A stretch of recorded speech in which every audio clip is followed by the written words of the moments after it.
Hi welcome to Icon India. This is Sai Kumar sir.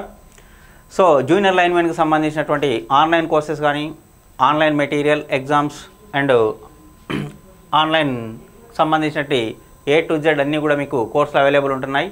కాబట్టి మీరు icon India యాప్ను download చేసుకుని కోర్స్ పర్చేజ్ చేసుకోవాలని చెప్పి కోరుతున్నాం. సో ఇక్కడ మనకు తెలంగాణకు సంబంధించినటువంటి SPDCL కానీ NPDCL కానీ నిర్దేశించినటువంటి సిలబస్ ప్రకారంగా మనం ఏం చేస్తున్నామంటే ఈ జూనియర్ లైన్మెన్కి సంబంధించిన క్లాసెస్ అన్నీ కూడా చేయడం జరుగుతుంది. సో మరి దీనికి సంబంధించినటువంటి సిలబస్ ఏంటి అని మనం గత క్లాస్లోనే మనం సిలబస్ గురించి డిస్కస్ చేసాం. సో అందులో భాగంగా మనకి ఇప్పుడు ఫస్ట్ యూనిట్ ఏంటిది అంటే ఫండమెంటల్స్ ఆఫ్ ఎలక్ట్రిసిటీ. మరి ఏంటి ఆ ఫండమెంటల్స్ ఆఫ్ ఎలక్ట్రిసిటీ ఎలా ఉంటుంది అనేది ఒకసారి దాని గురించి మనం డిస్కస్ చేద్దాం. సో ఇక్కడ ఫస్ట్ యూనిట్ మనకి ఫండమెంటల్స్ ఆఫ్ ఎలక్ట్రిసిటీ. సో ఈ లెసన్ డిస్కస్ చేసేటప్పుడు ఇందులో ఉన్న సిలబస్ ప్రకారం ఏంటంటే ఫస్ట్ కొన్ని సేఫ్టీ ప్రికాషన్స్ ఉన్నాయి. మరి ఆ సేఫ్టీ ప్రికాషన్స్ ఏంటి అంటే సో మనం స్తంభాలపై ఎక్కి వర్క్ చేసేటప్పుడు కానీ లేకపోతే బ్యాటరీకి సంబంధించిన వర్క్ చేసేటప్పుడు కానీ లేకపోతే ఫైర్ జరిగినప్పుడు అగ్ని ప్రమాదాలు జరిగినప్పుడు కానీ ఇలాంటి సందర్భాల్లో ఎలాంటి సేఫ్టీ ప్రికాషన్స్ తీసుకోవాలి ఏంటి అనేటువంటి అంశాలపైన మనం ఇప్పుడు దృష్టి పెడదాం. సో ఇక్కడ చూడండి ఒకసారి ఈ సేఫ్టీ ప్రికాషన్స్ తీసుకోవడం వల్ల ఏమవుతుందంటే సో మానవుని యొక్క జీవితం రక్షించడానికి అంటే మానవుని యొక్క జీవితాలను కాపాడడానికి అవకాశం ఉంటుంది, మరణాల నుంచి కాపాడడానికి అవకాశం ఉంటుంది. సో దానితో పాటుగా ఈ ఎలక్ట్రిక్ పరికరాలను కూడా మనం రక్షించుకోవడానికి అవకాశం ఉంటుంది. సో మన ఆస్తులను కూడా రక్షించుకోవచ్చు అగ్ని ప్రమాదాల బారి నుండి కానీ. సో అందుకోసమే ఈ సేఫ్టీ ప్రికాషన్స్ ఏంటి, ఎలాంటి సేఫ్టీ ప్రికాషన్స్ ఉంటాయి అనేది వాటి గురించి మనం ఒకసారి డిస్కస్ చేద్దాం. సో ఇక్కడ సేఫ్టీ ప్రికాషన్స్లో మనకు ఫస్ట్ ఇక్కడ ఏంటి అంటే విద్యుత్ ఘాతం అంటే ఎలక్ట్రిక్ షాక్ అన్నట్లు. మరి ఎలక్ట్రిక్ షాక్ తగిలినప్పుడు మనం ఏం చేయాలి, ఎలాంటి సేఫ్టీ ప్రికాషన్స్ మనం తీసుకోవాలి అనేటువంటి అంశాలు ఇక్కడ. అయితే ఇక్కడ షాక్ తగిలినప్పుడు సో షాక్ తగిలిన వ్యక్తి ఆ వైర్లతో కాంటాక్ట్ ఉన్నట్లయితే ఇక్కడ చూడండి, షాక్ తగిలిన వ్యక్తి వైర్లతో కాంటాక్ట్ ఉన్నట్లయితే వెంటనే ఏం చేయాలంటే మెయిన్ స్విచ్ను ఆఫ్ చేయాలి. ఇవన్నీ మ్యాక్సిమం మీకు అందరికీ తెలిసినటువంటి అంశాలే. కాకపోతే ఒకసారి ఏంటి అంటే మనం చెప్పుకోవడం మన బాధ్యత కాబట్టి దాని దృష్టిలో ఉంచుకొని మనం ఇక్కడ చెప్పుకోవడం జరుగుతుంది. సో షాక్ తగిలిన వ్యక్తిని వైర్లతో కాంటాక్ట్లో ఉన్నట్లయితే వెంటనే ఏం చేయాలంటున్నాం, మెయిన్ స్విచ్ ఆఫ్ చేయాలి. ఒకవేళ మెయిన్ స్విచ్ ఆఫ్ చేయడానికి వీలు కాకపోతే పాసిబుల్ కాలేదు అనుకోండి, అప్పుడు ఏం చేయాలంటే ఒక ఎండుకర్రతో ఇక్కడ పచ్చిగా ఉన్నటువంటి తడికర్ర యూజ్ చేయకూడదు, ఎండుకర్రతో కానీ లేకపోతే వెదురు బొంగుతో కానీ సో ఆ వ్యక్తిని వైర్ల నుంచి తప్పించవలెను. అంటే ఎండుకర్ర లేకపోతే ఒక వెదురు బొంగు తీసుకొని ఏం చేయాలంటే ఆ వైర్లతో కాంటాక్ట్ అయి ఉంటాడు కదా, కాంటాక్ట్ అయినప్పుడు ఆ కంచాన్ని ఏం చేయాలంటే తప్పించి పక్కకు నెట్టేసేయాలన్నట్లు. తడికర్ర నెట్టి పరిస్థితిలో ఉపయోగించకూడదు. తడిగా ఉన్నటువంటి పచ్చికర్రను ఉపయోగించినట్లయితే మనం కూడా షాక్ గురయ్యేటువంటి ప్రమాదం ఉంటుంది. ఇంకా నెక్స్ట్ ఫ్యూజ్ వైర్. ఇక్కడ ఫ్యూజ్ అనేది మనకు ఒకవేళ ఫ్యూజ్ వైర్ పాడైపోయింది, ఫ్యూజ్ వైర్ ఎగిరిపోయింది అనుకోండి, దాని ప్లేస్లో మనం కొత్త ఫ్యూజ్ వైర్ను సబ్స్టిట్యూట్ చేస్తుంటాం. కొత్త ఫ్యూజ్ వైర్ను సబ్స్టిట్యూట్ చేసే ముందు ఏం చేయాలంటే ఇక్కడ మెయిన్ స్విచ్ను ఆఫ్ చేసి పెట్టాలి. మెయిన్ స్విచ్ను ఆఫ్ చేసిన తర్వాతనే మనం కొత్త ఫ్యూజ్ వైర్ను అక్కడ సబ్స్టిట్యూట్ చేయాల్సి వస్తుంటుంది. తర్వాత ఈ టేబుల్ ఫ్యాను లేదా ఇతర ఎలక్ట్రిక్ పరికరాలు అన్నాం. టేబుల్ ఫ్యాన్ కానీ లేకపోతే ఎలక్ట్రిక్ పరికరాలు కానీ ఈ సాకెట్ నుంచి తీసుకేటప్పుడు అంటే ప్లగ్ సాకెట్ నుంచి డిస్కనెక్ట్ చేసేటప్పుడు ఏం చేయాలంటే ప్లగ్ పట్టుకొని డిస్కనెక్ట్ చేయాలి. ప్లగ్ను పట్టుకొని మాత్రమే డిస్కనెక్ట్ చేయాలి, కానీ వైర్లు పట్టుకొని డిస్కనెక్ట్ చేయకూడదు. సాకెట్ నుంచి తీసేటప్పుడు ఏం చేయాలి, ఓన్లీ ప్లగ్ను పట్టుకొని మాత్రం దాన్ని డిస్కనెక్ట్ చేయాలి, కానీ సాకెట్ను పట్టుకొని ఎట్టి పరిస్థితుల్లో వైర్లు పట్టుకొని ఏం చేయాలంటే డిస్కనెక్ట్ చేయరాదు. తర్వాత ఇన్సులేషన్ చేసేటప్పుడు ఏం చేస్తామంటే ఇన్సులేషన్ వైర్లు ఈ ఎలక్ట్రికల్ మిషన్స్కు కనెక్ట్ చేయకూడదు. కనెక్ట్ చేయకూడదు. సో ఇంకా ఇక్కడ ఎలక్ట్రికల్ అగ్ని ప్రమాదం జరిగినప్పుడు ఎప్పుడు కూడా నార్మల్గా మనం విలేజ్లో ఊర్లలో మనం పరిశీలించేటప్పుడు ఏదైనా ఫైర్ జరిగిందంటే ఫస్ట్ వాటర్ చల్లుతూ ఉంటారు. వాటర్ జరిగిందంటే అది నార్మల్ ఫైర్ అయినప్పుడు మాత్రమే మనం వాటర్ పోస్తాం. కానీ ఎలక్ట్రికల్ ఫైర్ జరిగినప్పుడు ఎట్టి పరిస్థితుల్లో వాటర్ పోయరాదు. ఇది గుర్తుంచుకోవాల్సింది, ఎట్టి పరిస్థితుల్లో వాటర్ పోయరాదు. మరి వాటర్ పోయకపోతే ఆ మంటలను ఎలా ఆర్పాలి అంటే అప్పుడు మనం ఏం చేయాలంటే పొడి ఇసుకని యూజ్ చేయాలి. డ్రై శాండ్ పొడి ఇసుక అంటాం కదా, డ్రై శాండ్ పొడి ఇసుకను ఉపయోగించాలి. అది లేకపోతే ఫైర్ ఎస్టింగ్విషర్ను ఉపయోగించాలి. మంటలను ఆర్పేటువంటి పదార్థం, మంటలను ఆర్పేది అంటే ఏమంటాం, లిక్విడ్ కార్బన్ డైఆక్సైడ్ అంటున్నాం. ఫైర్ ఎక్స్టింగ్విషర్ ఉపయోగిస్తారు. కార్బన్ టెట్రాక్లోరైడ్ కానీ సో ఇలాంటి వాటిని ఫైర్ ఎక్స్టింగ్విషర్గా ఉపయోగిస్తారు. సో ఆ ఫైర్ ఎక్స్టింగ్విషర్ను ఉపయోగించి మనం అక్కడ మంటలు ఆర్పడానికి అవకాశం ఉంటుంది. సో ఇది ఎలక్ట్రికల్ అగ్ని ప్రమాదాలు జరిగినప్పుడు తీసుకోవాల్సినటువంటి జాగ్రత్తలు, ప్రికాషన్స్ అన్నట్లు. తర్వాత నెక్స్ట్ మనకు వచ్చేసి ఇక్కడ ఏంటి అంటే స్తంభాలపై పనిచేసేటప్పుడు ఎలాంటి జాగ్రత్తలు తీసుకోవాలి. మనం స్తంభాలపై వర్క్ చేసేటప్పుడు ఎప్పుడు కూడా ఏం చేయాలంటే సేఫ్టీ బెల్ట్ ఉపయోగించాలి. స్తంభాన్ని ఎక్కుతాం కదా, స్తంభం ఎక్కేటప్పుడు ఎప్పుడు కూడా ఏం చేయాలంటే సేఫ్టీ బెల్ట్ ఉపయోగించే స్తంభాన్ని ఎక్కాలి. తర్వాత ఈ ఓవర్ హెడ్ లైన్స్పై పనిచేస్తున్నప్పుడు షార్ప్ టూల్స్ ఏవైనా ఉంటే ఆ షార్ప్ టూల్స్ని మనం పాకెట్లో జేబులో అస్సలు ఉంచుకోకూడదు. మరి ఎక్కడ ఉంచాలి అంటే ఆ షార్ప్ టూల్స్ని ఎప్పుడు కూడా ప్రత్యేకమైన ఒక లెదర్ బ్యాగ్ ఉంటుంది కదా, ఆ లెదర్ బ్యాగ్లో మాత్రమే షార్ప్ టూల్స్ను ఉంచాలి. ఎట్టి పరిస్థితుల్లో జేబులో పెట్టుకోకూడదు షార్ప్ టూల్స్ అనేటువంటి మెటల్స్ ఏ ఉన్నా కూడా. అదే ఓవర్ హెడ్ లైన్స్పై పనిచేసేటప్పుడు ఎప్పుడైనా సరే లైన్లో కరెంట్ ఆఫ్ చేయాలి.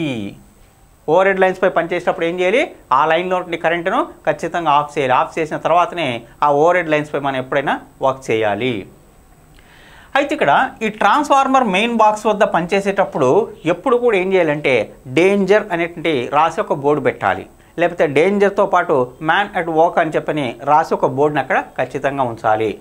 డేంజర్ మరియు మ్యాన్ అట్ వర్క్ అనేటువంటి బోర్డును తగిలించాలి. సో ఇక్కడ చూడండి ఒకసారి, ఇక్కడ ఇప్పుడు ఒక బోర్డు ఇలా ఉంటుంది ఇది ఒక బోర్డు అనుకోండి, ఇలా ఉంటుంది. సో ఈ బోర్డులో ఏం చేయాలి అంటే సో ఇక్కడ డేంజర్ అని చెప్పని ఇక్కడ రాయాలి. లేకపోతే ఈ బోర్డు పెద్దగా తీసుకున్నప్పుడు ఇందులో మ్యాన్ అట్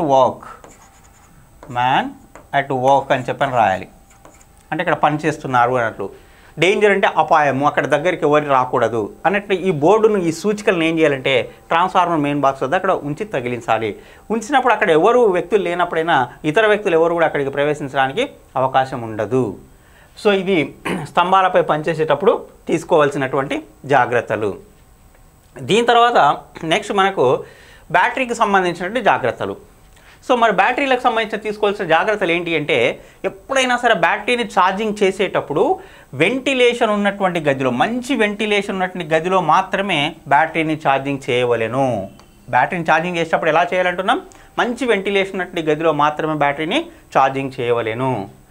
ఇంకా సెకండ్ థింగ్ ఏంటంటే మండుతున్నటువంటి నిప్పును, అంటే మ్యాచ్ ఫైర్ అంటే ఏమంటాం, ఒక అగ్గిపుల్లను కానీ లేకపోతే ఒక వెలుగుతున్నట్టు ఒక కట్టె అంటే మనం ఏదైనా మంటలోంచి ఒక కట్టె తీసి కట్టెను కానీ అలాంటి వాటిని ఎప్పుడు కూడా ఆ ఫైర్కి సంబంధించిన వాటిని ఏం చేయాలంటే బ్యాటరీ దగ్గరికి తీసుకురావద్దు. ఇంకా థర్డ్ వన్ ఏంటిదంటే బ్యాటరీకి సంబంధించినటువంటి ఎలక్ట్రోలైట్ తయారు చేయాలి. ఇది వెరీ వెరీ ఇంపార్టెంట్ అండి. ఇది చాలామంది కన్ఫ్యూజ్ అవుతూ ఉంటారు. ఎలక్ట్రోలైట్ సొల్యూషన్ తయారు చేయాలి.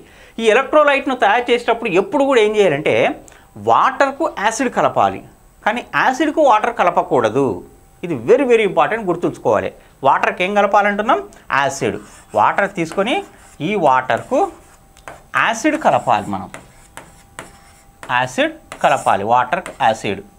కానీ యాసిడ్ తీసుకొని యాసిడ్కు వాటర్ను ఎప్పుడు కూడా కలపకూడదు, అస్సలు చేయకూడదు. ఇది చేయకూడదు. వాటర్కే యాసిడ్ను యాడ్ చేయాల్సింది. ఇది జాగ్రత్తగా గుర్తుపెట్టుకోవాలి, ఇంపార్టెంట్.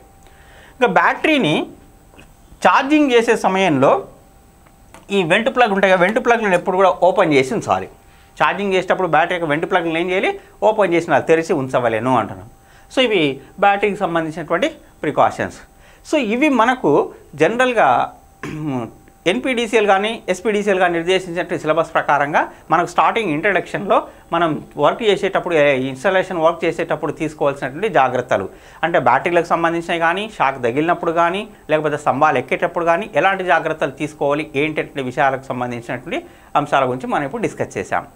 వీటి తర్వాత నెక్స్ట్ కొన్ని టూల్స్ ఉంటాయి మనకు, ఈ హ్యాండ్ టూల్స్ ఉంటాయి. సో ఏ హ్యాండ్ టూల్ ఏంటి, దాని యొక్క యూజ్ ఏంది, ఉపయోగం ఏందని చెప్పని హ్యాండ్ టూల్స్ గురించి మనం ఒకసారి ఇప్పుడు డిస్కస్ చేద్దాం. So next common hand tools. మరి ఏంటి కామన్ హ్యాండ్ టూల్స్ అంటే ఇందులో మనకు ఫస్ట్ కాంబినేషన్ ప్లేయర్స్ అంటున్నాం. ఫస్ట్ కామన్ హ్యాండ్ టూల్ పేరు కాంబినేషన్ ప్లేయర్స్. సో ఏంటి కాంబినేషన్ ప్లేయర్ ఎలా ఉంటుందంటే చూడండి, కాంబినేషన్ ప్లేయర్ అంటే మీకు ఇక్కడ ఇమేజ్ కనిపిస్తుంది, బోర్డు పైన ఇమేజ్ కనిపిస్తుంది. దీన్ని కాంబినేషన్ ప్లేయర్ అనే పేరుతో పిలుస్తాం.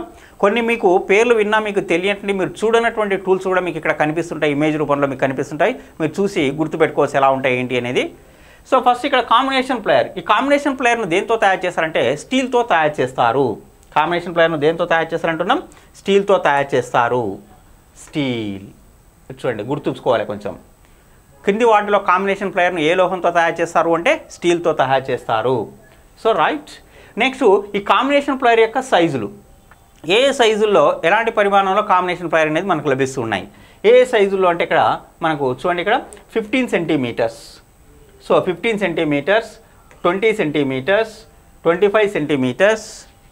సో ఇక్కడ 15, 20, 25 సెంటీమీటర్స్, ఈ సెంటీమీటర్స్ లభిస్తాయి. ఇక్కడ ఒకటి మీరు జాగ్రత్తగా గుర్తుంచుకోవాలి, సైజులను ఎప్పుడు కూడా మనము ఈ సెంటీమీటర్స్లో ఇక్కడ మెన్షన్ చేశాం.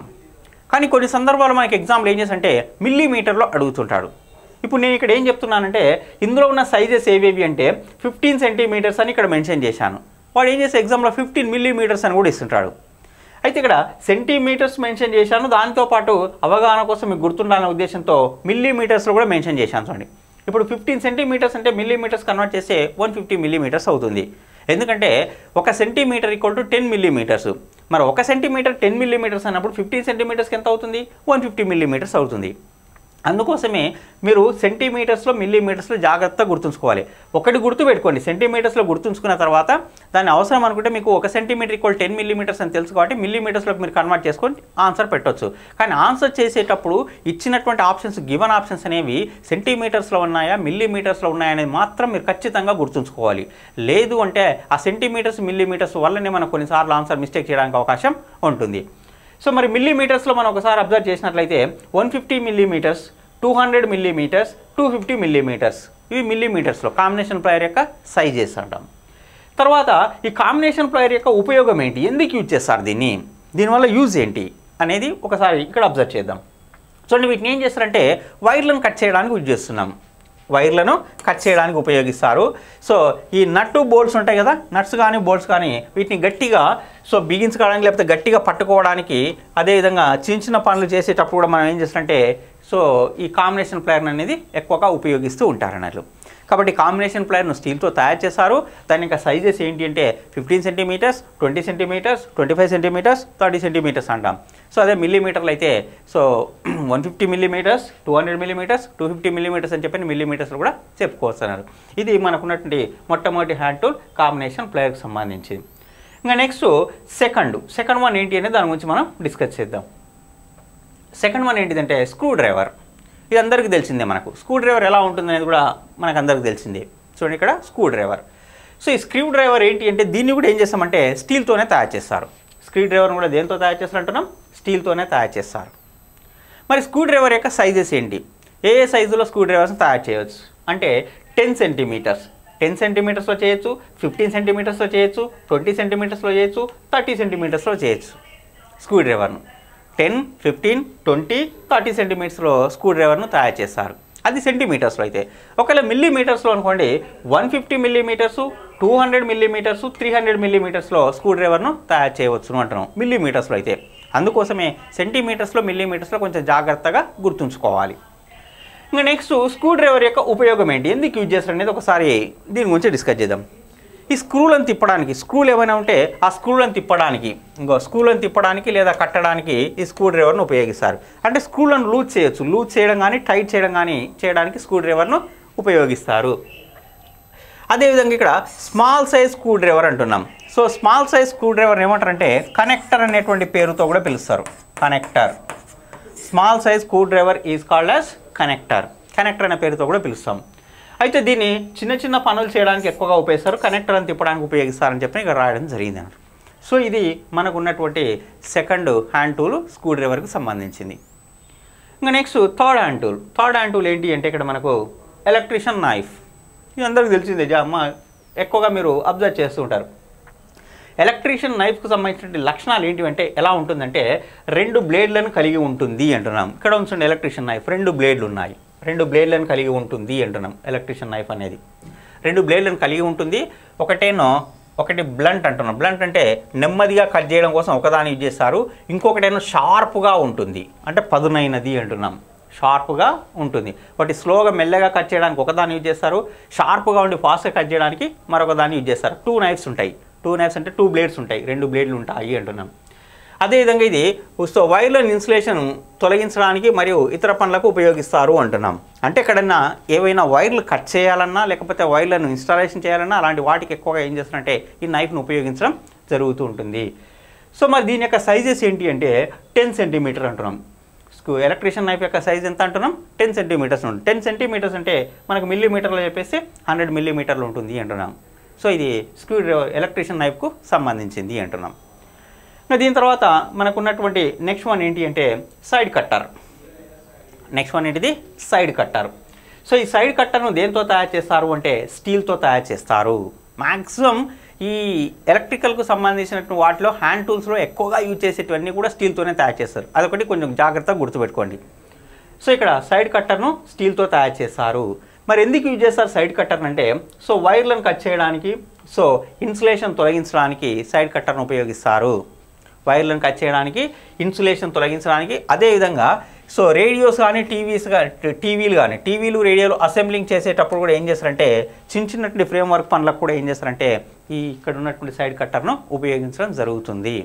సో ఇది సైడ్ కట్టర్కి సంబంధించి మ్యాక్సిమం వీటికి సంబంధించిన యూజెస్ ఉపయోగాలన్నీ కూడా మీకు తెలిసే ఉంటాయి. కాకపోతే ఒకసారి మీకు రివిజన్ కోసం తెలియడం కోసం మాత్రమే ఈ వీడియో మీకు చేయడం జరుగుతుంది. ఇంకా దీని తర్వాత మనకు ఉన్నటువంటి నెక్స్ట్ 5th వన్ ఏంటంటే ఆక్సా బ్లేడ్. ఈ ఆక్సా బ్లేడ్ను కూడా దేంతో చేస్తారంటే కార్బన్ స్టీల్తో తయారు చేస్తారు. ఆక్సా బ్లేడ్ను దేంతో తయారు చేస్తారంటున్నాం? కార్బన్ స్టీల్తో తయారు చేస్తారు. మరి దీని యొక్క సైజెస్ ఏంటి? ఏ సైజులో లభిస్తుందంటే దీని యొక్క సైజు ఇది 20 cm అవైలబుల్ ఉంటుంది, 25 cm ఉంటుంది, 30 cm ఉంటుంది. 20, 25, 30 cm ఈ సైజుల్లో మనకి ఇక్కడ ఆక్సా బ్లేడ్ అనేది మనకు అవైలబుల్గా ఉంటుంది. అయితే వీటిని మనకి ఇక్కడ మిల్లీమీటర్స్లో కూడా చెప్పుకోవాలనుకుంటే 200 mm 200 mm, 250 mm, 300 mm 300 mm అంటున్నాం. తర్వాత దీని యొక్క యూజ్ ఏంటి? యూజ్ అంటే దీని యొక్క ఉపయోగం ఏంటి? ఎందుకు యూజ్ చేస్తారు ఆక్సా బ్లేడ్ను అంటే వీటిని ఏం చేస్తారంటే ఈ మెటల్ పైపులను కానీ ఈ చిన్నవి మెటల్ పైపులను కానీ చిన్న ఇనుప పదార్థాలు, ఇనుప వస్తువులు ఉంటాయి కదా, లోహాలకు సంబంధించినవి కానీ ఇనుప వస్తువులకు సంబంధించిన ఏవైనా ఉంటే వాటిని ఏం చేస్తారంటే కట్ చేయడానికి అంటే కోయడానికి ఆక్సా బ్లేడ్ను ఉపయోగిస్తారు. ఇది ఆక్సా బ్లేడ్కు సంబంధించింది. దీని తర్వాత నెక్స్ట్ మనకు ఉన్నటువంటిది ఏంటిదంటే poker. 6th one is poker. పోకర్ను దేంతో తయారు చేస్తారంటే ఇక్కడ స్టీల్తో తయారు చేస్తారు. పోకర్ను కూడా దేంతో తయారు చేస్తారంటున్నాం? స్టీల్తో తయారు చేస్తారు. మరి పోకర్ యొక్క సైజెస్ ఏ సైజులో ఉంటుందంటే దీని యొక్క సైజులో ఇది 10 cm 15 cm 10 cm తయారు చేయొచ్చును, 15 cm తయారు చేయొచ్చును పోకర్ను. అదే మిల్లీమీటర్స్లో అయితే 100 mm 150 mm అంటే 100 mm 150 mm సైజులో మనకి పోకర్ను తయారు చేసుకోవచ్చు. రకరకాల సైజుల్లో మనకు అందుబాటులోకి ఉంటాయి.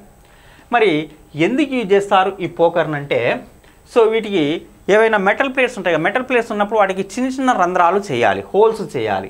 మెటల్ ప్లేట్స్కు చిన్న రంధ్రాలు చేయడానికి లేకపోతే వాటికి స్క్రూలను బిగించడానికి ఏం చేస్తారంటే పోకర్ను ఉపయోగిస్తారు. అది పోకర్కు సంబంధించినటువంటిది 6th వన్. నెక్స్ట్ వచ్చేసి 7th వన్. 7th వన్ ఏంటి అంటే మాలెట్. ఈ మాలెట్ని కూడా దేంతో తయారు చేస్తారంటే మ్యాలెట్ని అనేది జనరల్గా ఈ సెల్యులాయిడ్తో తయారు చేయవచ్చు, లేకపోతే చెక్కతో కూడా తయారు చేయవచ్చు. ఇది కొంచెం జాగ్రత్తగా గుర్తుపెట్టుకోండి. సెల్యులాయిడ్ ఆర్ చెక్క అంటే వుడ్తో తయారు చేస్తారు. దేన్ని మ్యాలెట్ను. మరి యూజ్ ఏంది?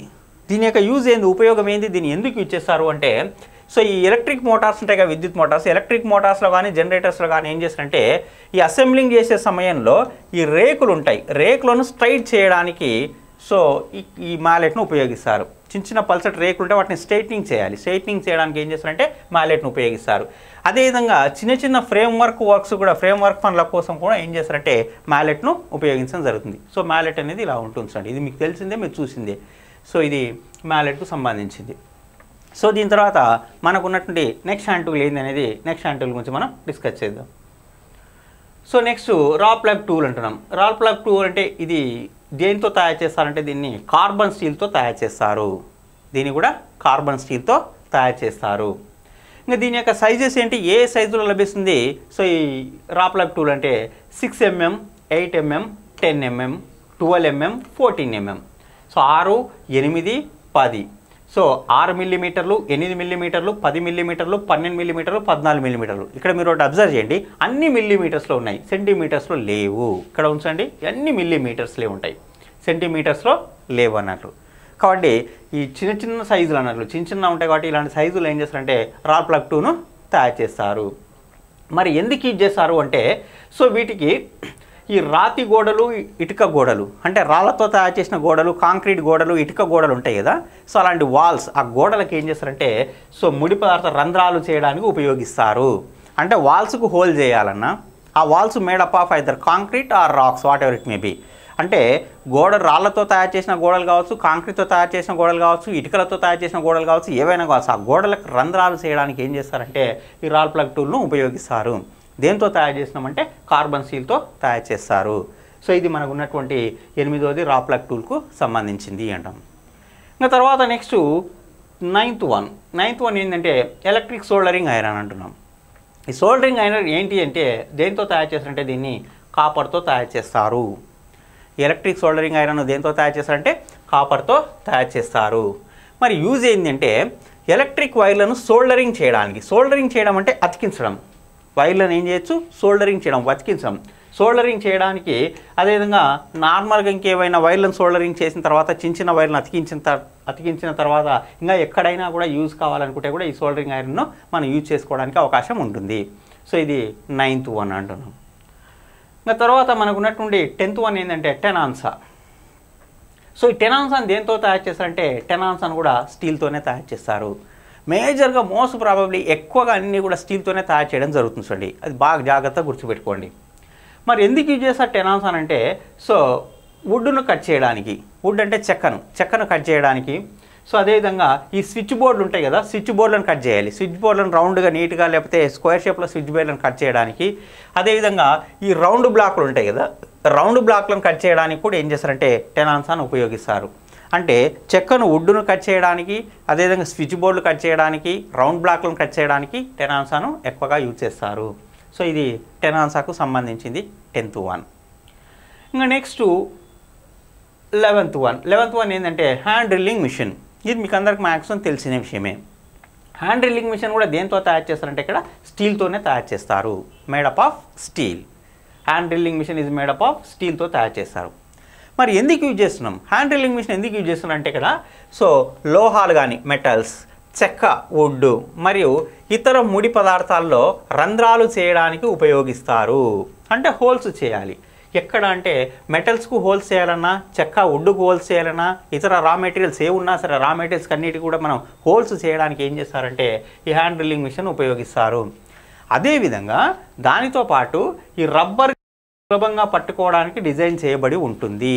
ఇక్కడ ఉంచండి, రబ్బర్ గ్రిప్తో సులభంగా పట్టుకోవడానికి డిజైన్ చేయబడి ఉంటుంది. ఇక్కడ నీట్గా పట్టుకొని హ్యాండిల్ దగ్గర పట్టుకొని దాన్ని డ్రిల్ చేయొచ్చు అన్నట్లు. అదేవిధంగా సో ఈ బిట్టు బేస్కి ఎంత ఉండాలంటే 90 degrees 90 degrees కోణంలో ఉండేటట్లు చూసి ఇది పనిచేస్తుంది. ఇంకా చక్రాల సహాయంతో బలంగా దీన్ని సమర్థవంతంగా రంధ్రాలు చేయవచ్చు. ఇక్కడ ఇది ఉంటుంది కదా, సో దీంతో మనం ఏం చేయొచ్చు అంటే ఆ మెటల్స్ పైన కానీ లేకపోతే వుడ్ పైన కానీ మనం ఏం చేయొచ్చు అంటే సో దీంతో యూజ్ చేసి హోల్స్, రంధ్రాలు చేయవచ్చును అంటున్నాం. దానికోసం దేన్ని యూజ్ చేస్తామంటే ఇక్కడ హ్యాండ్ డ్రిల్లింగ్ మిషన్ను ఉపయోగిస్తారు. సో ఇది హ్యాండ్ డ్రిల్లింగ్ మిషన్కు సంబంధించినవి. ఇవి మనం క్యాజువల్గా మోస్ట్ ఎక్కువగా మనం ఇన్స్టాలేషన్ టైంలో యూజ్ చేస్తున్నటువంటి సో టూల్స్ అన్నట్లు, హ్యాండ్ టూల్స్ అన్నట్లు. సో ఇక్కడ ఈ హ్యాండ్ టూల్స్ గురించి కొంచెం జాగ్రత్తగా గుర్తుపెట్టుకోవాలి. ఇంకా దీని తర్వాత మనకి ఫండమెంటల్స్ ఆఫ్ ఎలక్ట్రిసిటీ అన్నాం కదా, ఈ ఫండమెంటల్స్ ఆఫ్ ఎలక్ట్రిసిటీలో మనకు నెక్స్ట్ ఏంటి అంటే ఇక్కడ చిన్న డెఫినేషన్స్, ఫండమెంటల్స్ ఉంటాయి. అసలు ఈ కరెంట్ అంటే ఏంటి, విద్యుత్ ప్రవాహం అంటే ఏంటిది, ఎలా ప్రవహిస్తుంది, అసలు విద్యుదావేశం అంటే ఏంటిది, ఎలా ప్రవహిస్తుంది ఏంటి అనేది, ఇలాంటి అంశాల గురించి మనం ఒకసారి ఇక్కడ డిస్కస్ చేద్దాం. చూడండి, ఇందులో భాగంగా మనం ఇప్పుడు ఏం చేస్తున్నామంటే సో ఇక్కడ ఈ ఫండమెంటల్స్ ఆఫ్ ఎలక్ట్రిసిటీలో విద్యుత్ అంటున్నాం మనం. విద్యుత్, దీన్నే మనం ఇక్కడ కరెంట్ అనే పేరుతో కూడా పిలవచ్చు, అయితే ఇక్కడ జనరల్గా మనకు విద్యుత్ అనేది మనకి ఇక్కడ ఎలక్ట్రాన్ల రూపంలో ప్రవహిస్తుంది అంటున్నాం. అయితే జనరల్గా మనం ఏదైనా ఒక పరమాణువు తీసుకున్నప్పుడు పరమాణువు లోపల ముఖ్యమైనటువంటి కణాలు లేదా ప్రాథమిక కణాలు ఎన్ని ఉంటాయంటే 3 రకాల కణాలు ఉంటాయి. చూడండి ఇక్కడ నేను ఒకటి తీసుకుంటున్నాను. సో ఇది ఒక పరమాణువు అనుకుంటున్నాం. ఇలా ఉంది. ఏంటిది? ఇది పరమాణువు. పరమాణువు అంటే దీన్ని ఆటమ్ అనే పేరుతో పిలుస్తాం. ఆటమ్, పరమాణువు. సో ఈ పరమాణువు తీసుకున్నప్పుడు ఇందులో ప్రాథమిక కణాలు, ఫండమెంటల్ పార్టికల్స్, 3 రకాల ఫండమెంటల్ పార్టికల్స్ ఉంటాయి. 3 టైప్స్ ఆఫ్ ఫండమెంటల్ పార్టికల్స్. ఆ 3 రకాల కణాలు ఏంటి అంటే, సో వాటిని మీకు ఏం చేస్తున్నానంటే ఒక కోడ్ రూపంలో పిఈఎన్ పెన్ అని ఒక కోడ్ రూపంలో మీకు ఇలా రాశాను, ఫండమెంటల్ పార్టికల్స్ పేరు. సో ఇక్కడ పి అంటే ఏంటిది అంటే ప్రోటాన్. పి అంటే ఏమంటున్నాం? ప్రోటాన్. P means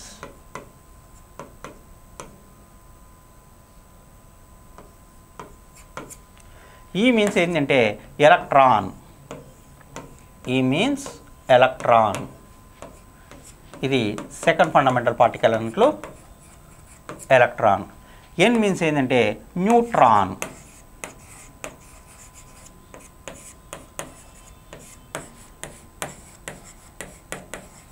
neutron. ఇలా 3 ఫండమెంటల్ పార్టికల్స్ ఉంటాయి ఏ ఆటమ్ తీసుకున్నా సరే.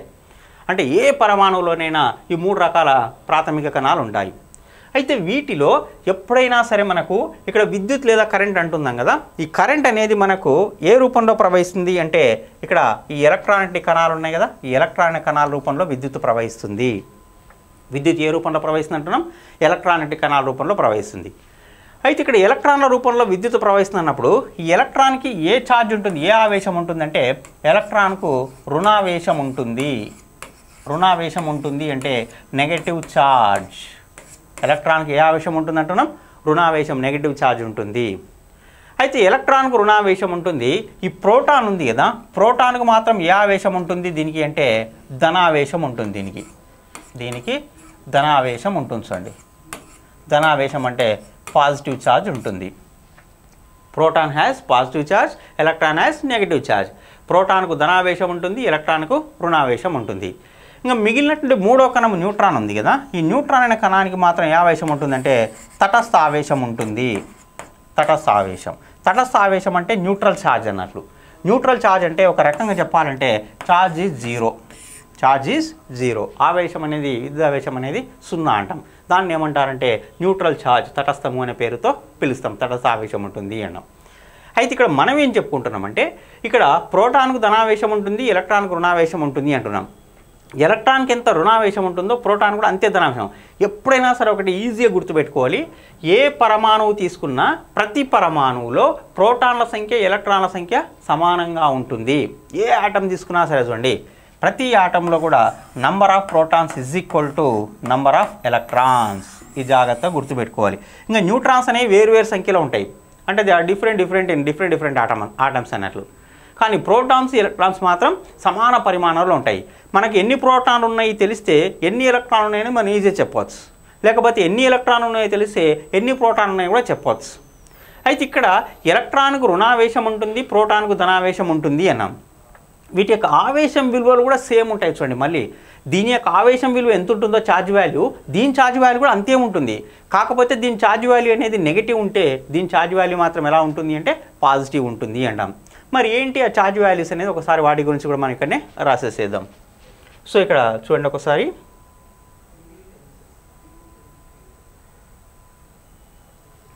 చూడండి ఇక్కడ ఇప్పుడు ఎలక్ట్రాన్ తీసుకుంటున్నాం మనం. ఇక్కడ ఎలక్ట్రాను, ఈ ఎలక్ట్రాన్ యొక్క ఆవేశం రాస్తున్నాం. చూడండి, ఎలక్ట్రాన్ యొక్క ఆవేశం. ఈ ఎలక్ట్రాన్ ఆవేశానికి ఇది నెగటివ్ ఛార్జ్ ఉంటుంది కాబట్టి దీని యొక్క విద్యుదావేశం వాల్యూ ఎంత ఉంటుంది అంటే 1.602 ఇంటూ 10⁻⁻19 కూలుమ్స్, అంటే కూలుంబులు అంటున్నాం. సో ఇది ఎలక్ట్రాన్ యొక్క ఆవేశం విలువ. ఇప్పుడు ఇది నెగిటివ్ ఛార్జ్ ఉంటుంది అన్నాం కాబట్టి దీనికి ఏం చేస్తున్నాడు, ఇక్కడ మైనస్ యాడ్ చేయాలి, నెగిటివ్ ఛార్జ్ అంటున్నాం. అదే ప్రోటాన్ ఆవేశం అంటున్నాం, ప్రోటాన్ యొక్క ఛార్జ్ అన్నట్లు. ఇక్కడ ప్రోటాన్ ఆవేశం, ప్రోటాన్ ఆవేశం విలువ రాద్దాం. సో ప్రోటాన్ యొక్క ఆవేశం విలువ ఎంత అంటే దీనికి పాజిటివ్ ఛార్జ్ ఉంటుంది, పాజిటివ్ ఛార్జ్ ఉంటుంది కాబట్టి దీనికి ప్లస్ యూజ్ చేస్తాం. కానీ వాల్యూ మాత్రం ఏముంటుందంటే సేమ్ వాల్యూ ఉంటుంది, 1.602 ఇంటూ 10⁻⁻19 10⁻⁻19 కూలుంబులు. సో ఇది ప్రోటాన్ ఎలక్ట్రాన్ యొక్క ఛార్జెస్ అంటున్నాం.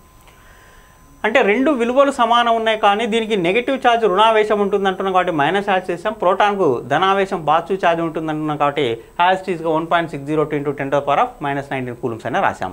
ఇంకా థర్డ్ పార్టికల్ మనకు న్యూట్రాన్ ఉందనగా న్యూట్రాన్ యొక్క ఛార్జ్ న్యూట్రల్ ఛార్జ్ అన్నాం. న్యూట్రల్ ఛార్జ్ అంటే ఛార్జ్ ఏమవుతుంది? 0 అవుతుంది. సో ఇవి ఈ విధంగా ఇక్కడ ఉన్నటువంటి పరమాణువులో ఉన్నటువంటి 3 రకాల కణాలకు ఉన్నటువంటి విద్యుదావేశం విలువలు అంటున్నాం. మరి మనం అప్పటి నుంచి విద్యుదావేశం అంటున్నాం కదా. విద్యుదావేశం అంటే ఎలక్ట్రిక్ ఛార్జ్ అన్నట్లు ఇక్కడ. మరి ఈ విద్యుదావేశాన్ని దేనితో సూచిస్తారు? ఏ అక్షరంతో సూచిస్తారు అంటే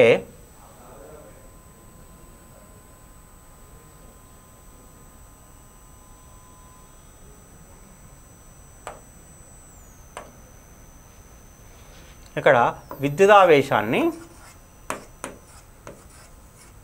క్యూ అనే అక్షరంతో సూచిస్తారు. చూడండి, క్యూ. విద్యుదావేశం అంటే electric charge denoted by Q అంటున్నాం. విద్యుదావేశాన్ని క్యూ అనే అక్షరంతో సూచిస్తారు. ఈ విద్యుదావేశాన్ని ఏ ప్రమాణాల్లో కొలుస్తారు అంటే కూలుంబ్ అనే ప్రమాణాల్లో కొలుస్తారు. కూలుంబ్ అనే ప్రమాణాల్లో కొలుస్తారు. కూలుంబ్స్ అంటాం. కూలుంబ్స్ అనే ప్రమాణాల్లో విద్యుదావేశాన్ని కొలుస్తారు. సో విద్యుదావేశానికి ప్రమాణం ఏది అంటే మనం ఏం చెప్పుకోవాలి? ఇక్కడ కూలుంబ్ అనే ప్రమాణాల్లో కొలుస్తారు అంటున్నాం. మరి ఇక్కడ విద్యుదావేశాన్ని కూలుంబ్లో కొలుస్తున్నాం కదా. ఒక కూలుంబ్ విద్యుదావేశంలోని ఇక్కడ చూడండి ఒకసారి, ఇక్కడ మీకు ఈ విద్యుదావేశాన్ని కొలవడానికి ఒక చిన్న ఫార్ములా ఉంటుంది. అంటే విద్యుదావేశానికి ఫార్ములా, విద్యుదావేశాన్ని కొలవచ్చు, అందులో ఉన్న ఎలక్ట్రాన్ల సంఖ్యను కూడా క్యాలిక్యులేట్ చేయవచ్చు అన్నట్లు.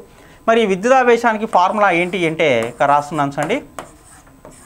విద్యుదావేశానికి ఫార్ములా విద్యుదావేశము Q = NE. ఇది విద్యుదావేశానికి ఫార్ములా. Q అంటే విద్యుదావేశం, ఎలక్ట్రిక్ ఛార్జ్ అంటున్నాం. సో ఇక్కడ N అంటున్నాం. N అంటే ఎలక్ట్రాన్ల సంఖ్య, నంబర్ ఆఫ్ ఎలక్ట్రాన్స్ అంటున్నాం. N మీన్స్ ఏమంటున్నాం? ఎలక్ట్రాన్ల సంఖ్య, నంబర్ ఆఫ్ ఎలక్ట్రాన్స్. E అంటే ఏంటిది అంటే ఛార్జ్ ఆఫ్ ఎలక్ట్రాన్, అంటే ఎలక్ట్రాన్ యొక్క ఆవేశం, అంటున్నాం. సో ఇది ఇక్కడ ఎలక్ట్రాన్ ఆవేశం విలువ ఎంత ఉంటుంది అనేది మనం ఇక్కడ మెన్షన్ చేశాం కదా, అది ఎలక్ట్రాన్ యొక్క ఆవేశం విలువ. N అంటే ఏంటంటే నంబర్ ఆఫ్ ఎలక్ట్రాన్స్, ఎలక్ట్రాన్ల సంఖ్య అంటున్నాం. కాబట్టి ఇక్కడ విద్యుదావేశానికి ఫార్ములా సూత్రం ఏంటి అంటే Q = NE అని చెప్పని రాసాం.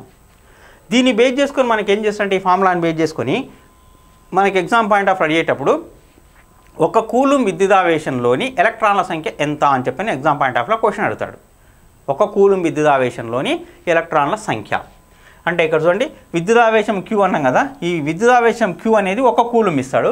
నంబర్ ఆఫ్ ఎలక్ట్రాన్స్ ఎన్ని ఎలక్ట్రాన్లు ఉన్నాయో క్యాలిక్యులేట్ చేయమని అడుగుతాడు. సో దాన్ని ఒకసారి ఇక్కడ చూడండి మనం ఎలా క్యాలిక్యులేట్ చేయాలి ఏంటి అనేది. సో ఇక్కడ క్వశ్చన్ చూడండి ఒకసారి. ఒక కూలుంబ్ విద్యుదావేశంలోని ఎలక్ట్రాన్ల సంఖ్య ఎంత?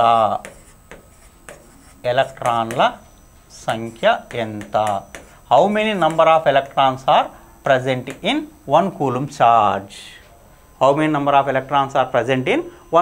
ఛార్జ్? ఒక కూలుంబ్ విద్యుదావేశంలో ఎన్ని ఎలక్ట్రాన్లు ఉంటాయో ఎలక్ట్రాన్ల సంఖ్యను కనుక్కొనుము అంటాడు. ఇక్కడ చూడండి ఒకసారి, ఒక కూలుంబ్ విద్యుదావేశము అన్నాం. విద్యుదావేశం దేంతో సూచిస్తారన్నాం? Qతో సూచిస్తాం. Q = ఎంత ఇచ్చాడు? 1 కూలుంబ్ అని ఇచ్చాడు. ఇంకా నెక్స్ట్ ఎలక్ట్రాన్ల సంఖ్య ఎంత అన్నాడు. అంటే ఎలక్ట్రాన్ దేంతో చూస్తామన్నాం? N చూస్తాం. కాబట్టి N ఎంతనో N వాల్యూ మనం క్యాలిక్యులేట్ చేయాలి ఇక్కడ. మరి విద్యుదావేశానికి ఇందాక మనం ఫార్ములా చెప్పుకున్నాం కదా, Q = NE అని చెప్పని రాసుకున్నాం. N అంటే ఎలక్ట్రాన్ల సంఖ్య, E అంటే ఎలక్ట్రాన్ విద్యుదావేశము, Q అంటే ఇక్కడ ఉన్నటువంటి విద్యుదావేశం విలువ అన్నాం. సో ఇక్కడ Q వాల్యూ ఎంత ఇచ్చాడంటే 1 కూలుంబ్ అని 1 ఇచ్చాడు. That is equal to N value ఎంత అంటే N మనమే క్యాలిక్యులేట్ చేయాలి. E వాల్యూ ఎంత అంటే E అనేది ఛార్జ్ ఆఫ్ ఎలక్ట్రాన్ అంటే ఎలక్ట్రాన్ యొక్క ఆవేశం విలువ అని మనం ఇందాక రాసుకున్నాం కదా. సో ఆ వాల్యూ ఎంత అంటే సో ఇంటూ 1.6 × 10⁻⁻19 కూలుంబ్స్. ఇది ఎలక్ట్రాన్ యొక్క విద్యుదావేశం. మనకి N కావాలి కాబట్టి N = ఏం చేస్తామంటే ఇది ఇటువైపు వస్తుంది. ఇటువైపు వస్తే 1/1.6 × 10⁻⁻19. సో దీన్నే నేను ఎలా రాస్తున్నానంటే ఇక్కడ చూడండి ఈ పాయింట్ తీసేస్తున్నాం. పాయింట్ తీసేసినప్పుడు పాయింట్ తర్వాత 1 డిజిట్ ఉంది కాబట్టి పైన 1 0 రాస్తున్నాను. 1 పక్కన 0 రాస్తే 10 అవుతుంది బై 16 అవుతుంది. ఈ 10 to the power of -19 ఉంది కదా, దాన్ని పైకి తీసుకెళ్తే 10 to the power of +19 అవుతుంది. ఇలా రాసాం. ఇప్పుడు ఇక్కడ 10/16 ఉంది. 10/16 అంటే దీన్ని క్యాలిక్యులేట్ చేయడానికి వస్తుందా? రాదు. అంటే చేయొచ్చు, కాకపోతే దీన్ని ఇంకా కొంచెం తీసుకొని 16 టేబుల్తో డైరెక్ట్ చేస్తే సరిపోతుంది అన్నారు. సో దాన్ని నేను ఎలా రాస్తున్నానంటే n ఇక్కడ చూడండి దీన్ని 100/16 అంటే ఇక్కడ నుంచి 10 తెచ్చుకున్నాను అన్నట్లు into 10 to the power of 18 అని రాశాను. సో ఇది ఇప్పుడు చూడండి ఇది 16 1 16 1 16 16 6 16 96 96 అంటే ఇక్కడ 4 మిగులుతాయి, 4 ఉంటుంది 4 కాబట్టి 0.40 16 2 16 2 32 అవుతుంది. 32 అంటే ఇక్కడ ఎంత అవుతుంది? 40లో 32 అంటే 8 ఉంటుంది. 8 అంటే మళ్ళీ 5లో అవుతుంది కాబట్టి 5 అయిపోతుంది. అంటే ఇక్కడ మనకు n వాల్యూ ఎంత వచ్చిందంటే n = 6.25 into 10 to the power of 18 electrons. ఇన్ని ఎలక్ట్రాన్లు, ఇది ఎలక్ట్రాన్ల సంఖ్య. ఎందులో ఉన్న ఎలక్ట్రాన్ల సంఖ్య అంటే 1 కూలుంబ్ విద్యుదావేశంలో ఉన్నటువంటి ఎలక్ట్రాన్ల సంఖ్య అని చెప్పని పిలుస్తున్నాం అన్నట్టు. ఇది ఇంకా దీన్ని మీరు ఇలా క్యాల్కులేట్ చేసి చేసుకోవచ్చు ఎగ్జామ్ పాయింట్ ఆఫ్ వ్యూలో. లేదు అనుకుంటే దీన్ని డైరెక్ట్గా గుర్తుపెట్టుకోవచ్చు. డైరెక్ట్ అంటే మీకు 1 కూలుంబ్ విద్యుదావేశంలో ఉన్న ఎలక్ట్రాన్ల సంఖ్య ఎంత అని చెప్పని అడిగితే డైరెక్ట్ ఈ వాల్యూ గుర్తుపెట్టుకోవచ్చు. 6.25 into 10 to the power of 18 electrons ఉంటాయని చెప్పని గుర్తుపెట్టుకోవచ్చు. సో ఇది విద్యుదావేశం ఛార్జ్కు సంబంధించింది అని చెప్పండి. ఇంకా ఈ విద్యుదావేశాన్ని బేస్ చేసుకొని మనం ఏం చేస్తామంటే విద్యుత్ ప్రవాహం కరెంట్ అంటే ఏంటిది, ఎలా ప్రవహిస్తుంది, దాన్ని మెజర్ చేయడానికి కొలవడానికి యూజ్ చేసే యూనిట్స్ ప్రమాణాలు ఏంటి, సో దాన్ని మెజర్ చేయడానికి ఉపయోగించే పరికరాలు ఏంటి అనేది వాటి గురించి మనం ఒకసారి డిస్కస్ చేద్దాం. చూడండి ఇక్కడ ఒకసారి నెక్స్ట్ టాపిక్ ఏంటి అంటే ఇక్కడ నెక్స్ట్ టాపిక్ ఏంటి అంటే మనకి ఇక్కడ విద్యుత్ ప్రవాహం. సో ఇది హెడ్డింగ్ చూడండి, విద్యుత్ ప్రవాహం. విద్యుత్ ప్రవాహం సో దీన్ని కరెంట్ అనే పేరుతో పిలుస్తున్నాం. కరెంట్, విద్యుత్ ప్రవాహం, కరెంట్. సో ఇది మరి విద్యుత్ ప్రవాహం కరెంట్ అంటే ఏంటిది? సో దీనికి సంబంధించిన అంశాలు మనం ఇప్పుడు డిస్కస్ చేద్దాం. ఇక్కడ మనం ఏం చేస్తున్నానంటే ఒక కండక్టర్ను తీసుకుంటున్నాను, అంటే ఒక విద్యుత్ వాహకం తీసుకున్నాను. చూడండి ఇలా. సో ఒక విద్యుత్ వాహకం ఇలా తీసుకున్నప్పుడు ఇది ఒక కండక్టర్ అనుకోండి, జస్ట్ ఇమాజిన్ దట్, ఊహించుకోండి ఇది ఒక కండక్టర్. ఈ విద్యుత్ వాహకం గుండా ఎంత ఛార్జ్ ప్రవహిస్తుందంటే క్యూ అమౌంట్ ఆఫ్ ఛార్జ్ అంటున్నాం. అంటే ఆ వాహకం గుండా ప్రవహించే విద్యుదావేశాన్ని ఏమనుకుంటున్నామంటే క్యూ అని తీసుకుంటున్నాం. ఈ విద్యుదావేశం ఈ ఛార్జ్ ప్రవహించడానికి పట్టేటువంటి టైం ఎంత అంటే t సెకండ్స్ అని తీసుకుంటున్నాం. ఇదేనో కండక్టర్, ఇదేనో క్యూ విద్యుదావేశం, ఇదేనో t అంటే టైం కాలం అంటున్నాం. అయితే ఈ టైం ఉంది కదా, దీన్ని ప్రమాణ కాలము అని లెక్కలోకి తీసుకుంటున్నాం. ఈ ప్రమాణ కాలంలో ఈ వాహకం ఉంది కదా, ఈ కండక్టర్ ఉంది కదా, ఈ వాహకం గుండా ప్రవహించే ఈ విద్యుదావేశాన్ని ఏమంటారంటే విద్యుత్ ప్రవాహము లేదా కరెంట్ అనే పేరుతో పిలుస్తాం అన్నట్లు. అంటే సింపుల్గా ఇంగ్లీష్లో చెప్పుకోవాలంటే charge per unit time through a conductor అంటున్నాం. Charge per unit time through a conductor is known as current అని చెప్పని పిలుస్తున్నాం. ప్రమాణ కాలంలో ఒక వాహకం గుండా ప్రవహించే విద్యుదావేశాన్ని విద్యుత్ ప్రవాహం అంటారు. సో ఈ విద్యుత్ ప్రవాహాన్ని I అనే అక్షరంచే సూచిస్తాం. Denoted by I, current is denoted by I అంటున్నాం.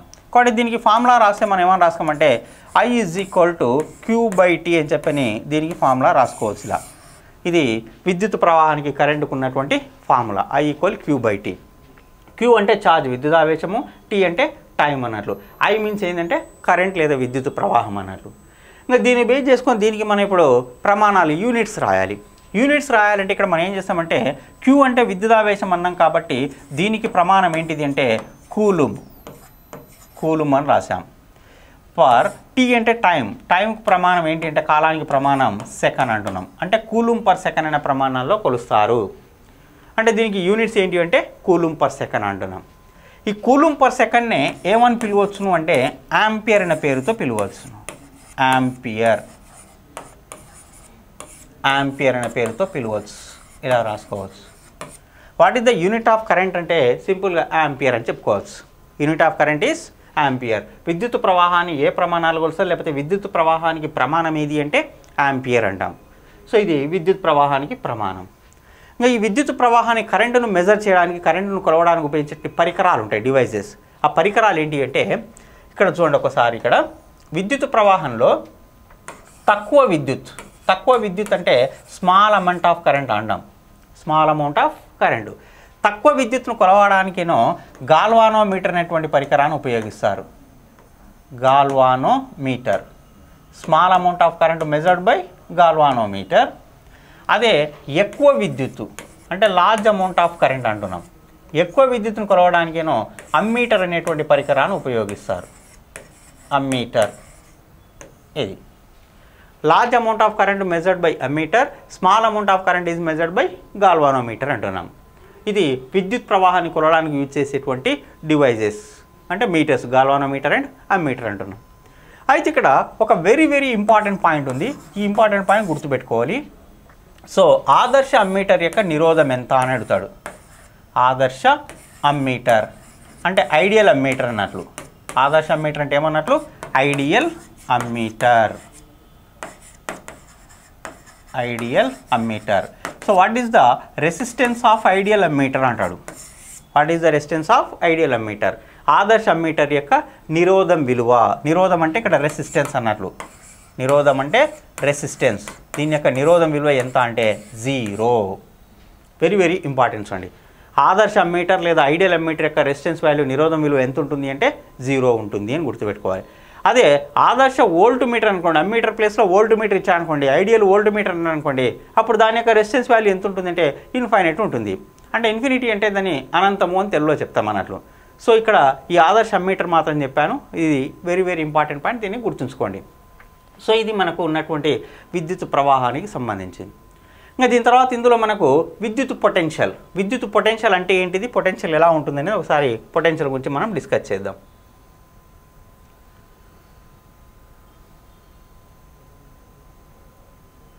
సో ఇక్కడ విద్యుత్ పొటెన్షియల్.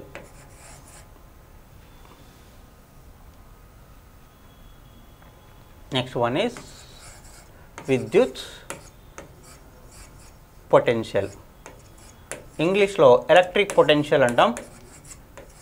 అయితే తెలుగు మీడియం వాళ్ళు కొంచెం జాగ్రత్తగా గుర్తుపెట్టుకోవాలి. దీన్ని విద్యుత్ శక్మము అని కూడా పిలుస్తారు. విద్యుత్ శక్మం తెలుగు మీడియంలో. పొటెన్షియల్ అన్నా శక్మం అన్నా ఒకటే. ఇంగ్లీష్లో మాత్రం ఏమంటారంటే జనరల్గా ఎలక్ట్రిక్ పొటెన్షియల్ అనే పేరుతో పిలుస్తాం. Electric potential. ఇదేంటి అంటే, సో ఇక్కడ విద్యుత్ పొటెన్షియల్ అంటే ఒక విద్యుదావేశాన్ని ఏం చేయాలి అంటే మనం విద్యుత్ క్షేత్రంలోకి తీసుకురావాలి. చూడండి ఇక్కడ ఒకసారి, ఇది ఒక విద్యుత్ క్షేత్రము. విద్యుత్ క్షేత్రం అంటే ఎలక్ట్రిక్ ఫీల్డ్ అనుకోండి దీన్ని. ఇది ఒక ఎలక్ట్రిక్ ఫీల్డ్ అంటే విద్యుత్ క్షేత్రము అనుకుంటున్నాం. ఇలా ఉంది. ఇక్కడ ఒక విద్యుదావేశం ఉంది అంటే ఒక ఛార్జ్ ఉంది అనుకుంటున్నాం. ఇదేనో ఎలక్ట్రిక్ ఫీల్డ్ అంటున్నాం. ఇక్కడ ఒక ఛార్జ్ ఉంది అని చెప్పని తీసుకుంటున్నాం. ఈ ఛార్జ్ని ఏం చేస్తున్నాం, విద్యుదావేశాన్ని ఏం చేస్తున్నామంటే ఈ ఎలక్ట్రిక్ ఫీల్డ్లోకి దీన్ని ఇక్కడ తీసుకురావాలి. అంటే to bring the charge to the electric field అన్నారు. దీన్ని ఇక్కడ తీసుకురావాలంటే ఇక్కడ మనం ఏం చేయాలంటే కొంత వర్క్ అనేది చేయాలి. అంటే కొంత పని అనేది మనం ఖచ్చితంగా చేయాలి. అంటే ఇక్కడ పని ఎందుకు చేస్తున్నామంటే ఈ విద్యుదావేశాన్ని విద్యుత్ క్షేత్రం లోపలికి తీసుకురావడానికి ఇక్కడ మనం పని చేస్తున్నాం. అంటే to bring the charge to the electric field, here we required electric work done అంటున్నాం. So we required electric work done to bring the electric charge to the electric field అంటున్నాం.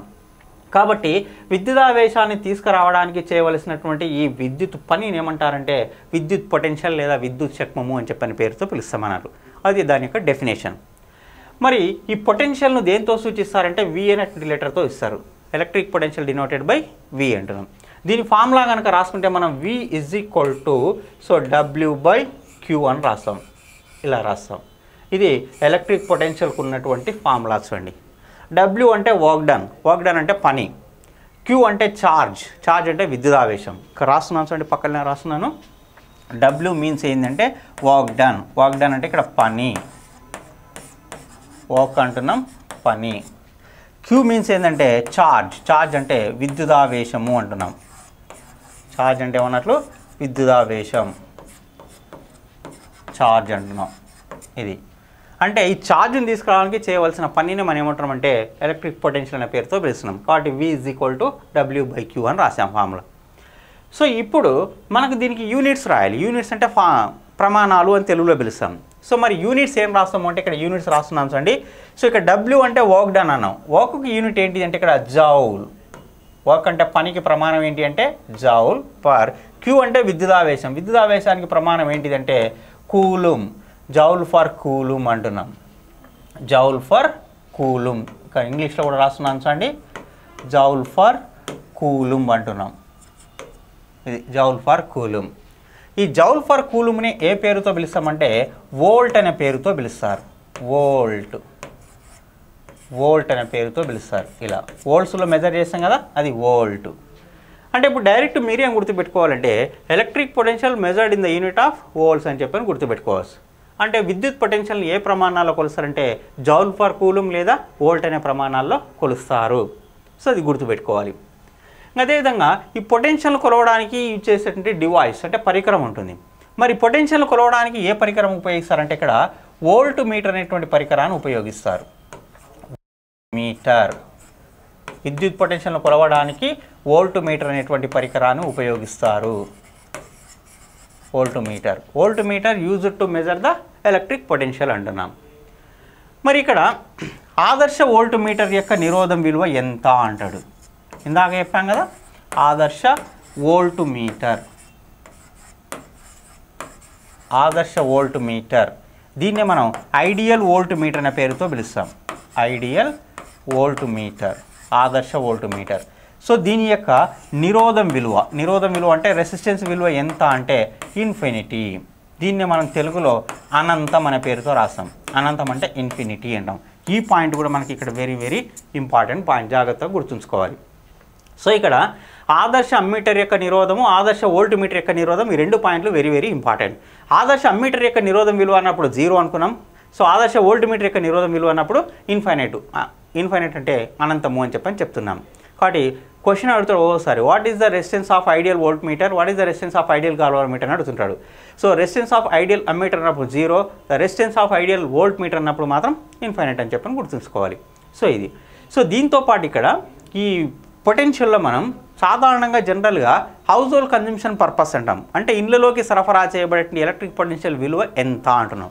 జనరల్గా మనకి ఇళ్ళలోకి సరఫరా చేస్తాం కదా, ఇళ్ళలోకి మనకి యూజ్ చేసే సరఫరా చేసేటువంటి కరెంట్ ఏది అంటే ఏసీ కరెంట్ను సప్లై చేస్తున్నాం. ఇళ్ళలోకి సప్లై చేసేటప్పుడు ఈ ఏసీ కరెంట్ యొక్క పొటెన్షియల్ విలువ ఎంత ఉంటుంది అంటే ఇక్కడ, సో దీని యొక్క పొటెన్షియల్ విలువ 230 వోల్ట్స్. 1 సెకండ్. దీని యొక్క పొటెన్షియల్ విలువ 230 volts or 240 volts ఉంటుంది. So the electric potential which is supplied to house hold consumption purpose is 230 volts or 240 volts ఉంటుంది. అదే ఈ ఏసీ కరెంట్ యొక్క పొటెన్షియల్ ఎంత ఉంటుంది అన్నాం కదా, దీని యొక్క పౌనపున్యం చూడండి. పౌనపున్యం అంటే ఇక్కడ ఫ్రీక్వెన్సీ అంటాం. పౌనపున్యం అంటే ఏమన్నట్లు ఫ్రీక్వెన్సీ. దీని వాల్యూ ఇండియా మొత్తంలో కూడా 50 Hz ఉంటుంది. ఇది మనకు ప్రీవియస్ క్వశ్చన్, ఇంతకుముందు గతంలో ఒక 2 times అడిగాడు ఎగ్జామ్ పాయింట్ ఆఫ్ వ్యూలో. So what is the frequency of AC current ఈ supplied for household consumption purpose అని చెప్పని క్వశ్చన్ ఇచ్చాడు ఇండియాలో. అంటే ఇళ్లలోకి సప్లై చేసేటువంటి ఏసీ కరెంట్ యొక్క పౌనపున్యం ఫ్రీక్వెన్సీ వాల్యూ ఎంత ఉంటుందంటే 50 Hz ఉంటుంది అని చెప్పండి. సో ఇది మనకు ఉన్నటువంటి విద్యుత్ పొటెన్షియల్, విద్యుత్ శక్మము ఎలక్ట్రిక్ పొటెన్షియల్కు సంబంధించింది అంట. ఇంకా దీని తర్వాత ఈ విద్యుత్ పొటెన్షియల్ తర్వాత నెక్స్ట్ మనకేంటిది అంటే, సో విద్యుత్ నిరోధం. విద్యుత్ నిరోధం కంటే ముందు విద్యుత్ చాలక బలం అంటే ఏంటిది అనేది దాని గురించి చదివిన తర్వాత విద్యుత్ నిరోధం గురించి చదువుదాం. సో నెక్స్ట్ ఏంటిది అంటే విద్యుత్ చాలక బలం, ఎలక్ట్రోమోటివ్ ఫోర్స్ అంటాం. నెక్స్ట్ విద్యుత్ చాలక బలం, దీన్నే ఇంగ్లీష్లో ఎలక్ట్రోమోటివ్ ఫోర్స్ అంటారు. ఎలక్ట్రోమోటివ్ ఫోర్స్, షార్ట్కట్లో దీన్ని ఈఎంఎఫ్ అనే పేరుతో పిలుస్తుంటాం. విద్యుత్ చాలక బలం. విద్యుత్ చాలక బలం అంటే సేమ్ పొటెన్షియల్ మాదిరిగానే ఉంటుంది, కొంచెం డిఫరెన్స్ ఉంటుంది. ఏంటిది అంటే ఇక్కడ మనం ఇందాకనే చెప్పుకున్నాం, విద్యుత్ అనేది ఎలక్ట్రాన్ల రూపంలో ప్రవహిస్తుంది అని. విద్యుత్ అనేది మరి ఎలక్ట్రాన్ల రూపంలో ప్రవహిస్తున్నప్పుడు ఈ ఎలక్ట్రాన్లను ఏం చేయాలంటే అధిక పొటెన్షియల్ కలిగినటువంటి బ్యాటరీ వైపుకు ఎలక్ట్రాన్ పంపించాలి. అంటే అధిక పొటెన్షియల్ కలిగిన బిందువు వైపుకు ఎలక్ట్రాన్ పంపించాలి. అధిక పొటెన్షియల్ కలిగిన బిందువు వైపుకి ఎలక్ట్రాన్ పంపించాలంటే ఇక్కడ బ్యాటరీ అనేది మనకు కొంచెం వర్క్ చేయాలి, కొంత పని చేయాలి. కాబట్టి ఎలక్ట్రాన్లను అధిక పొటెన్షియల్ కలిగిన బిందువు వైపు పంపించడం కోసము బ్యాటరీ చేసేటువంటి పనిని ఏమంటారు అంటే ఇక్కడ విద్యుత్ చాలక బలం అంటారు. అది దాని యొక్క డెఫినేషన్. అంటే the work done by battery, so the work done by battery to transfer the electrons to the high potential points. Work done by battery to transfer the electrons to the high potential point. So that is known as electromotive force అంటున్నాం. అది విద్యుత్ చాలక బలం అంటున్నాం. ఇంకా విద్యుత్ చాలక బలాన్ని ఎలక్ట్రోమోటివ్ ఫోర్స్ అంటున్నాం కాబట్టి దీన్ని షార్ట్కట్లో ఈఎంఎఫ్ అని చెప్పని కూడా సూచిస్తారు. ఈఎంఎఫ్ అంటే ఎలక్ట్రోమోటివ్ ఫోర్స్ అంటాం. సో లేదా దీన్ని కొన్నిసార్లు రాసుకునేటప్పుడు క్యాపిటల్ ఈ అని కూడా నోటేషన్ ఇస్తాం. అంటే it is denoted by EMF or capital E, whatever it may be. EMF అని రాసుకోవచ్చు, క్యాపిటల్ ఈ చే సూచించవచ్చు. ఈఎంఎఫ్ వచ్చినా క్యాపిటల్ ఈ వచ్చినా దాన్ని మనం ఏమని గుర్తుపెట్టుకోవాలి, విద్యుత్ చాలక బలం అని చెప్పని గుర్తుంచుకోవాలి. ఇంకా దీనికి కూడా యూనిట్స్ ఏంటి, దీన్ని ఏ ప్రమాణాల్లో కొలుస్తారంటే దీన్ని కూడా వోల్ట్ అనే ప్రమాణాల్లోనే కొలుస్తారు. Volt, it is also measured in the unit of volt. ఈ పేరు ఎక్కడనో విన్నట్లుంది కదా. వోల్ట్ అంటే మనం ఇందాక విద్యుత్ పొటెన్షియల్ దగ్గర చెప్పుకున్నాం కదా, విద్యుత్ పొటెన్షియల్ ఏ ప్రమాణాల్లో కొలుస్తారంటే వోల్ట్ అనే ప్రమాణాల్లో కొలుస్తారు అన్నాం. యాజ్ సేమ్ యాజ్ విద్యుత్ చాలక బలాన్ని కూడా ఏ ప్రమాణాల్లో కొలుస్తారంటే వోల్ట్ అనే ప్రమాణాన్ని కొలుస్తాం. అంటే దీనికి ప్రమాణము వోల్ట్ అని చెప్పి అంటున్నాం, యూనిట్ అనేది వోల్ట్. అదేవిధంగా ఈ విద్యుత్ చాలక బలాన్ని కొలవడానికి యూజ్ చేసే డివైస్ ఏంటి, డివైస్ అంటే ఇక్కడ పరికరం. దేన్ని యూజ్ చేస్తారంటే పొటెన్షియోమీటర్ని యూజ్ చేస్తారు. పొటెన్షియోమీటర్ అంటున్నాం. Potentiometer used to measure the electromotive force. Potentiometer used to measure the electromotive force అంటున్నాం. విద్యుత్ చాలక బలాన్ని కొలవడానికి పొటెన్షియోమీటర్ అనే పరికరాన్ని ఉపయోగిస్తారు. ఏ పరికరాన్ని యూజ్ చేస్తాం, పొటెన్షియోమీటర్ అనే పరికరాన్ని ఉపయోగిస్తారు. చూడండి ఇక్కడ పొటెన్షియోమీటర్, దీన్ని యూజ్ చేస్తాం. అదే విద్యుత్ పొటెన్షియల్ కొలవడానికి పరికరం అన్నప్పుడు మనం వోల్ట్ మీటర్ అన్నాం. అంటే electric potential measured by volt meter, electromotive force measured by potentiometer. రెండు వేరు అండి, రెండు ఒకేలా సిమిలర్గా అనిపిస్తుంటాయి. మళ్ళీ పొటెన్షియోమీటర్ అని సిమిలర్గా నేమ్స్ ఉన్నాయి కదా, పేర్లు ఉన్నాయి కానీ చెప్పని గుర్తుంచుకున్నాం అనుకోండి, రాంగ్ అవడానికి అవకాశం ఉంటుంది. కాబట్టి పొటెన్షియల్ మెజర్డ్ బై అన్నప్పుడు వోల్ట్ మీటర్ చెప్పాలి. సో అదేవిధంగా ఎలక్ట్రోమోటివ్ ఫోర్స్ మెజర్డ్ బై అన్నప్పుడు పొటెన్షియోమీటర్ అని చెప్పాలి. సో ఇది మనకు ఉన్నటువంటి విద్యుత్ చాలక బలానికి సంబంధించింది. ఇంకా దీని తర్వాత మనకు ఉన్నటువంటి నెక్స్ట్ టాపిక్ ఏంటిదంటే విద్యుత్ నిరోధం, ఎలక్ట్రిక్ రెసిస్టెన్స్ అంటాం. మరి ఏంటి ఎలక్ట్రిక్ రెసిస్టెన్స్ అనేది, దాని గురించి మనం ఒకసారి డిస్కస్ చేద్దాం.